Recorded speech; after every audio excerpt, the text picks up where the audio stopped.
ओम नमः शिवाय। हर हर महादेव। प्रिय शिव भक्तों, आप सभी को रवि प्रदोष व्रत की शुभकामनाएं। आज फाल्गुन महीने के शुक्ल पक्ष की त्रयोदशी तिथि है। ये दिन हमारे भोलेनाथ को बहुत ही प्रिय है। वैसे तो हर महीने में 2 बार प्रदोष का व्रत आता है, लेकिन जब यह शुभ तिथि रविवार के दिन पड़ती है तो इसे रवि प्रदोष व्रत कहा जाता है। रविवार का दिन भगवान सूर्य का होता है, इसलिए आज के दिन व्रत रखने और पूजा करने से हमें दयालु शिव जी के साथ साथ सूर्य नारायण का भी आशीर्वाद मिलता है। यही कारण है कि ये व्रत जीवन में बहुत खुशियां और मंगल लेकर आता है। ऐसा माना जाता है कि जो भी भक्त सच्चे मन से रवि प्रदोष का व्रत रखता है, उसे 100 गायों के दान करने के बराबर महान पुण्य मिलता है।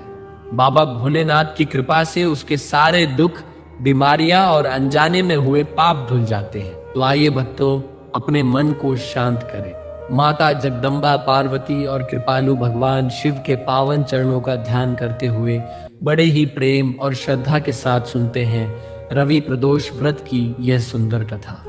प्राचीन समय की बात है। गंगा नदी के किनारे नैमिषारण्य नाम की एक बहुत ही पवित्र जगह थी। वहां का माहौल इतना शांत और भक्तिमय था कि हवाओं में भी शिव का नाम गूंजता था। वहां दुनिया की भलाई और धर्म को बचाने के लिए 88,000 महान साधु संत इकट्ठा हुए थे। तभी उस सभा में महर्षि वेदव्यास जी के बहुत ही ज्ञानी शिष्य सूत जी महाराज आए। उनके चेहरे पर एक अलग ही तेज था और वे मन ही मन भगवान शिव और विष्णु का नाम जप रहे थे। इतने बड़े ज्ञानी को आता देख सभी साधु सम्मान से खड़े हो गए और उन्हें झुककर प्रणाम किया। सूत जी ने भी हाथ उठाकर सबको ज्ञान और शिव भक्ति का आशीर्वाद दिया। जब सब बैठ गए तब ऋषियों के मुखिया शौनक जी ने हाथ जोड़कर बहुत प्यार से पूछा, हे ज्ञानी महाराज, आने वाले कलयुग में लोग बहुत सी बीमारियों, दुखों और गरीबी से परेशान रहेंगे। कोई ऐसा आसान तरीका बताइए जिससे एक आम इंसान भी आसानी से भगवान शिव की कृपा पा सके। और ये भी बताइए कि रवि प्रदोष व्रत सबसे पहले किसने किया था और इसका क्या फायदा मिला था। शौनक जी का ये सवाल सुनकर सूत जी बहुत खुश हुए। उन्होंने भगवान शिव को याद किया और मुस्कुराते हुए कहानी सुनाने लगे। सूत जी ने कहा, हे ऋषियों, पुराने समय में एक नगर में एक बहुत ही गरीब लेकिन संतोषी ब्राह्मण रहता था। वह शिव जी का बहुत बड़ा भक्त था। बुढ़ापे में जाकर उसे एक बेटा हुआ, लेकिन जब बच्चा छोटा ही था तभी एक गंभीर बीमारी से उस ब्राह्मण की मौत हो गई। अब उस ब्राह्मण की पत्नी बिल्कुल अकेली और बेसहारा हो गई। उसके पास पैसे कमाने का कोई जरिया नहीं था। वह अपने छोटे से बेटे की उंगली पकड़कर सुबह सुबह घर से निकल जाती और दिन भर घर घर जाकर भीख मांगती। शाम को जो थोड़ा बहुत रूखा सूखा खाना मिलता, उसी से भगवान को भोग लगाकर अपना और अपने बेटे का पेट पालती। लेकिन इतनी भयंकर गरीबी और मुश्किलों के बाद भी उस ब्राह्मणी ने भगवान शिव पर से अपना भरोसा नहीं छोड़ा। वह हर महीने पूरी श्रद्धा और नियम से प्रदोष व्रत किया करती थी। एक दिन भीख मांगकर लौटते समय उस ब्राह्मणी ने सुनसान रास्ते में एक घायल बच्चे को देखा जो खून से लथपथ था और दर्द से तड़प रहा था। एक माँ होने के नाते उसे बहुत दया आई। वह उस बच्चे को अपनी झोपड़ी में ले आई, उसके घाव साफ किए और उसे सहारा दिया। असल में वह कोई आम बच्चा नहीं था, बल्कि विदर्भ देश का राजकुमार था जिसका नाम धर्मगुप्त था। दुश्मनों ने अचानक हमला करके उसके पिता को बंदी बना लिया था और राज्य पर कब्जा कर लिया था। वह बेचारा राजकुमार अपनी जान बचाकर भागा था। दुनिया में उसका कोई नहीं बचा था, इसलिए वह उसी गरीब ब्राह्मणी की झोपड़ी में उसके दूसरे बेटे की तरह रहने लगा। समय बीतता गया और दोनों बच्चे बड़े होकर जवान हो गए। एक दिन ब्राह्मणी का बेटा और राजकुमार धर्मगुप्त दोनों एक घने और सुंदर जंगल में घूमने गए। ब्राह्मणी का बेटा तो कुछ देर बाद घर लौट आया, लेकिन राजकुमार जंगल की सुंदरता देखकर वहीं रुक गया। तभी उसकी नजर एक तालाब पर पड़ी, जहां देवलोक की कुछ बहुत ही सुंदर गंधर्व लड़कियां नहा रही थीं और खेल रही थीं। राजकुमार उनके पास गया और उनसे बात करने लगा। उन लड़कियों में अंशुमति नाम की एक बहुत ही सुंदर लड़की थी। राजकुमार और अंशुमति दोनों एक दूसरे को पसंद करने लगे और उस दिन राजकुमार घर बहुत देर से लौटा। अगले दिन सुबह होते ही राजकुमार फिर उसी तालाब के पास गया, लेकिन आज वहां अंशुमति के माता पिता भी खड़े थे। उन्होंने राजकुमार को तुरंत पहचान लिया और इज्जत से बोले, हम जानते हैं कि तुम दर्भ के राजकुमार धर्मगुप्त हो। हम तुम्हारी बहादुरी से बहुत खुश हैं और भगवान शिव की इच्छा से अपनी बेटी अंशुमति की शादी तुमसे करना चाहते हैं। राजकुमार ने इसे शिव जी का आशीर्वाद माना और हाँ कर दी। वहीं जंगल में दोनों की धूमधाम से शादी हो गई। शादी के बाद गंधर्वों ने राजकुमार को एक बहुत बड़ी और ताकतवर सेना दी। उस सेना को लेकर राजकुमार ने अपने दुश्मनों पर धावा बोल दिया। भयंकर लड़ाई हुई और राजकुमार ने दुश्मनों को बुरी तरह हरा दिया। उसने अपने पिता को आजाद कराया और अपना राज्य वापस ले लिया। राजा बनने के बाद भी धर्मगुप्त उस गरीब ब्राह्मणी का एहसान नहीं भूला। वह खुद उस झोपड़ी में गया और उस ब्राह्मणी और उसके बेटे को बहुत इज्जत के साथ अपने राजमहल में ले आया और उन्हें सारी सुख सुविधाएं दी।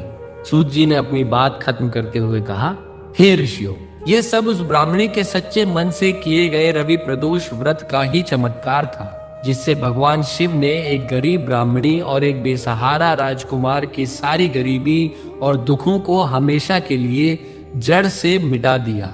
बोलिए उमापति महादेव की जय। नैमिषारण्य में बैठे हुए ऋषियों से श्री सूत जी महाराज बोले, हे ऋषियों, भगवान शिव की महिमा का कोई अंत नहीं है। उनकी कृपा हो जाए तो एक भिखारी भी राजा बन सकता है और मौत के मुंह में जा चुका इंसान भी वापस जिंदा हो सकता है। अब मैं आपको प्रदोष व्रत की शक्ति बताने वाली एक और बहुत ही पवित्र कहानी सुनाता हूँ। इस कहानी से यह साबित हो जाएगा कि भगवान शिव अपने भक्तों को बचाने के लिए किस तरह बिना दिखाई दिए भी हमेशा उनके साथ रहते हैं। सूत जी ने कथा शुरू की।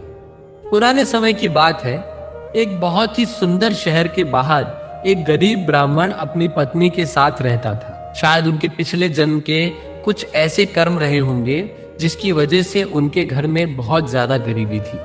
किस्मत से उनका एक बेटा हुआ जो बहुत ही होशियार और समझदार था। वह बचपन से ही भगवान शिव की भक्ति में डूबा रहता था। उनके घर में पैसों की कमी जरूर थी, लेकिन ज्ञान और अच्छे संस्कारों की कोई कमी नहीं थी। वह लड़का अपनी घास फूस की झोपड़ी के एक छोटे से कमरे को ही अपना स्कूल मानता था और वहीं बैठकर मन लगाकर किताबें और शास्त्र पढ़ता रहता था। पढ़ाई करने में उसे बहुत मजा आता था। भले ही वह गरीब था, लेकिन उसके चेहरे पर ज्ञान और शिव भक्ति की एक अलग ही चमक हमेशा दिखाई देती थी। उस शिव भक्त लड़के का एक बहुत ही पक्का नियम था, चाहे हालात कैसे भी हो, वह हर महीने प्रदोष व्रत के दिन पूरी श्रद्धा के साथ गंगा नदी में नहाने जरूर जाता था। गंगा जी में नहाने के बाद वह वहीं रेत से एक शिवलिंग बनाता और ओम नमः शिवाय मंत्र का जाप करते हुए शिव जी की पूजा करता था। वक्त बीतता जा रहा था। एक बार प्रदोष के दिन वह ब्राह्मण का लड़का गंगा में नहाकर और भगवान शिव का नाम लेते हुए अपने घर की तरफ लौट रहा था। रास्ता बहुत ही सुनसान और भयानक था। तभी अचानक जंगल के उस रास्ते में खतरनाक डाकुओं के एक गिरोह ने उस अकेले और निहत्थे लड़के को चारों तरफ से घेर लिया। डाकुओं की शक्लें बहुत डरावनी थी और उनके हाथों में खतरनाक हथियार थे। डाकुओं के सरदार ने गुस्से में उस लड़के को डराते हुए कहा, ए लड़के, अगर तू अपनी जान बचाना चाहता है तो बिना शोर मचाए हमें चुपचाप बता दे कि तेरे पिता ने अपना छिपा हुआ खजाना और सोने के सिक्के कहाँ रखे हैं। अगर तूने थोड़ा सा भी झूठ बोला तो हम तुझे यहीं जान से मार देंगे। मौत को अपने सामने खड़ा देखकर भी वह सच्चा और शिव भक्त लड़का बिल्कुल नहीं डरा। उसने बहुत ही शांति और सीधेपन से जवाब दिया, ए भाइयों, आप मुझ गरीब से किस खजाने की बात कर रहे हैं? हम तो बहुत ही गरीब और दुखी लोग हैं। हमारे घर में तो एक वक्त की रोटी का जुगाड़ करना भी बहुत मुश्किल होता है। मेरे पिता के पास इतना पैसा कहाँ से आएगा? हम तो सिर्फ भगवान शिव के भरोसे जी रहे हैं। लड़के की इस निडर और साफ बात पर डाकुओं को बिल्कुल भरोसा नहीं हुआ। तभी एक खूंखार डाकू की नजर लड़के के कंधे पर टंगी एक छोटी सी कपड़े की पोटली पर पड़ी। उसने सख्ती से पूछा, अगर तेरे पास पैसा नहीं है तो तूने इस पोटली में अपनी जान से भी ज्यादा संभाल कर क्या बांध रखा है? पक्का इसमें कोई कीमती हीरा या सोना होगा। लड़के ने बहुत ही सीधेपन से कहा, मेरी माँ बहुत दयालु है। रास्ते में मुझे भूख न लग जाए, इसलिए उन्होंने मेरे लिए इस पोटली में खाने को कुछ सूखी रोटियां बांध कर दी थी। इसके अलावा मेरे पास और कुछ भी नहीं है। अगर आप भूखे हैं तो मेरी माँ की दी हुई ये रोटियां आप खा सकते हैं। लड़के की इतनी सच्ची, निडर और भोली बातें सुनकर उन खतरनाक डाकुओं का पत्थर जैसा दिल भी पिघल गया। उन्होंने आपस में बात की और कहा, यह लड़का तो सच में बहुत ही गरीब और बेसहारा लग रहा है। इसके पास तो सच में कुछ नहीं है। ऐसे गरीब और मासूम लड़के को लूटना हमारे उसूलों के खिलाफ है। हमें किसी और अमीर आदमी को लूटना चाहिए। ये कहकर उन्होंने उस लड़के को छोड़ दिया और उसे वहां से सही सलामत जाने दिया। डाकुओं के चंगुल से छूटकर वह लड़का लगातार चलता रहा। रास्ते की थकान की वजह से उसके पैर दुखने लगे थे। शाम हो चुकी थी और चलते चलते वह एक अनजान शहर में पहुंच गया। शहर के गेट के पास ही एक बहुत बड़ा और घना बरगद का पेड़ था। ठंडी हवा और पेड़ की अच्छी छांव पाकर वह थका हुआ लड़का उसी पेड़ की जड़ पर सिर रखकर गहरी नींद में सो गया। अब किस्मत का खेल देखिए। उसी समय उस शहर के कुछ सिपाही शहर में हुई एक बड़ी चोरी के असली चोरों को ढूंढते हुए उसी बरगद के पेड़ के पास आ पहुंचे। उन्होंने उस अनजान लड़के को वहां गहरी नींद में सोते हुए देखा।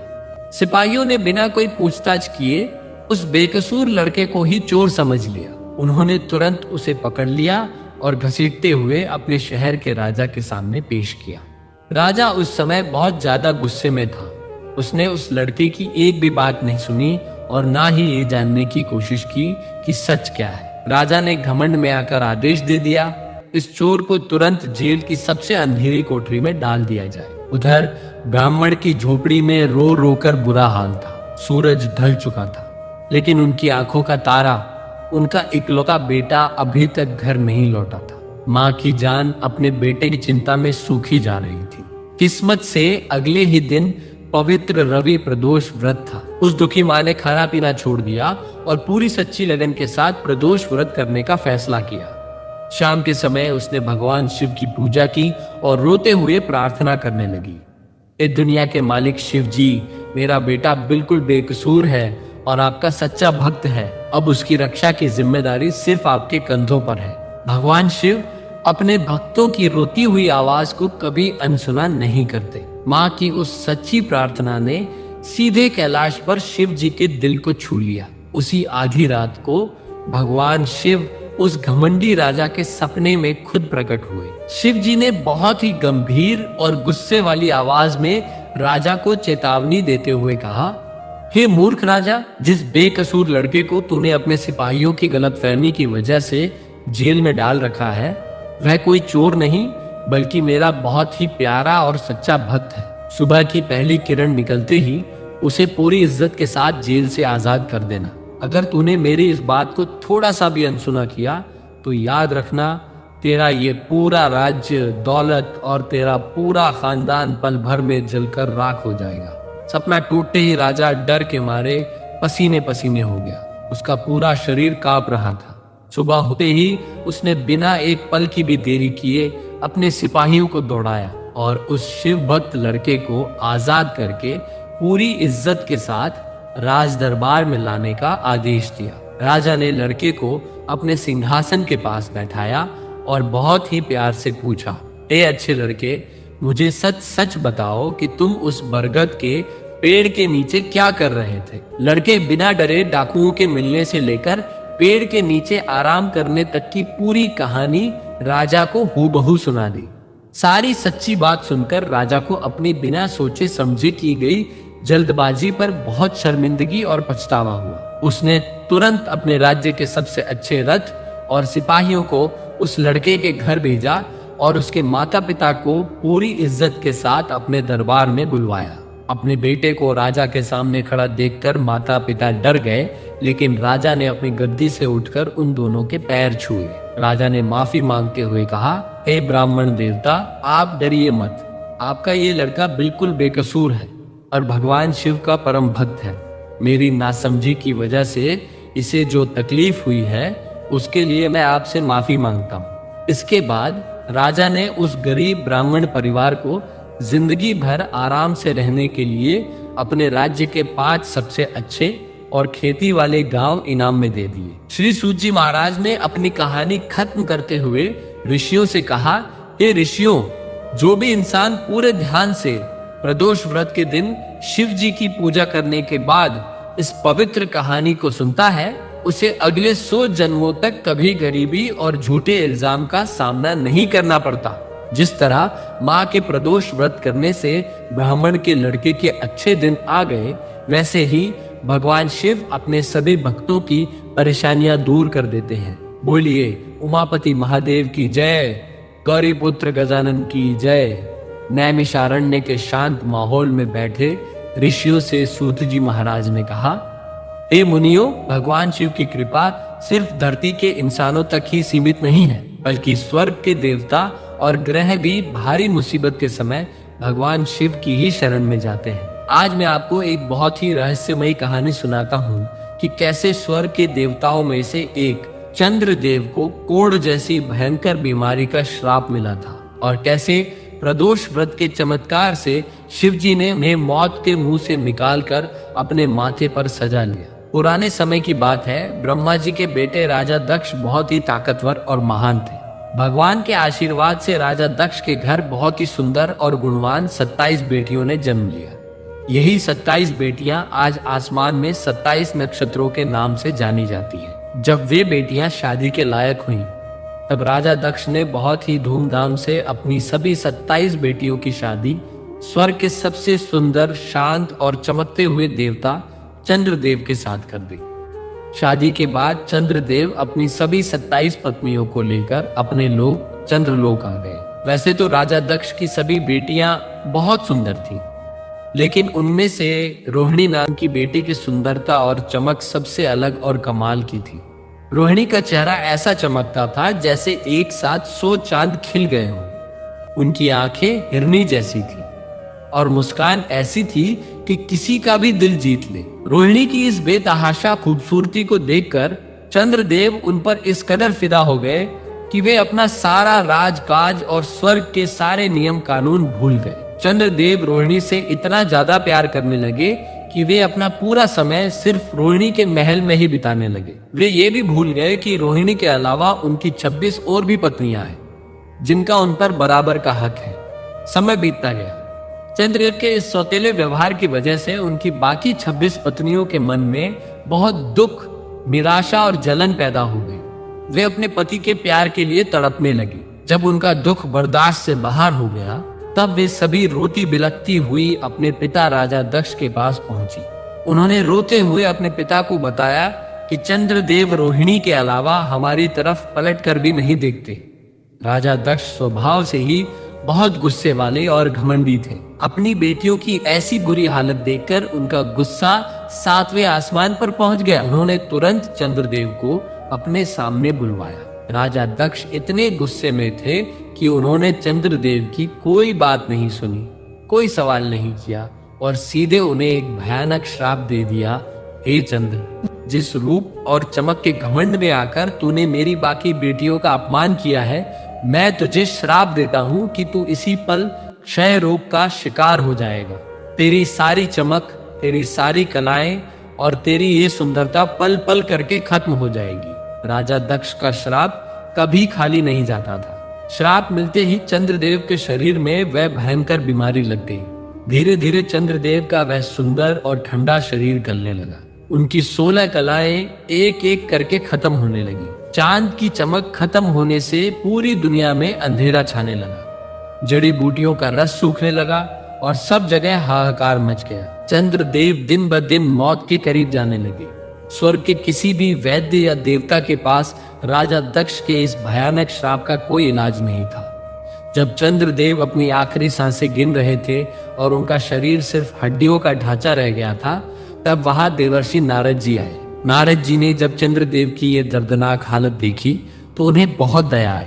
उन्होंने चंद्रदेव और रोहिणी को हिम्मत देते हुए कहा, हे चंद्र, जब दुनिया के सारे रास्ते बंद हो जाएं, तब सिर्फ एक ही दरवाजा खुला रहता है और वह है महाकाल भगवान शिव शंकर का दरवाजा। तुम जल्दी से भगवान शिव की पूजा शुरू करो और पूरी श्रद्धा के साथ प्रदोष व्रत करने का संकल्प लो। सिर्फ वही भोलेनाथ तुम्हें इस भयानक श्राप और मौत से बचा सकते हैं। नारद जी की बात सुनकर चंद्रदेव और उनकी पत्नी रोहिणी ने मौत के बिस्तर पर पड़े पड़े ही भगवान शिव का कठोर ध्यान और तपस्या शुरू कर दी। उस दिन त्रयोदशी महीने का 13वां दिन की बहुत ही पवित्र तारीख थी। चंद्रदेव बिल्कुल खत्म होने वाले थे और मौत के दरवाजे पर खड़े थे कि तभी शाम के समय सूरज डूबने और रात शुरू होने के बीच का समय, जिसे प्रदोष काल कहते हैं, साक्षात भगवान शिव अपने चमत्कारी और असली रूप में वहां प्रकट हुए। शिव जी ने अपने सच्चे भक्त चंद्र को मौत के मुंह में तड़पते हुए देखा। भगवान शिव का दिल पसीज गया। उन्होंने अपने हाथों से चंद्रदेव को छुआ और उन्हें दोबारा जिंदा होने का वरदान दे दिया। सिर्फ इतना ही नहीं, भगवान शंकर ने चंद्रदेव को मौत जैसी तकलीफ से हमेशा के लिए बचाने के लिए उस कमजोर हो चुके चांद को उठाया और अपने माथे पर सजा लिया। उसी दिन से भगवान शिव का एक नाम चंद्रशेखर पड़ गया।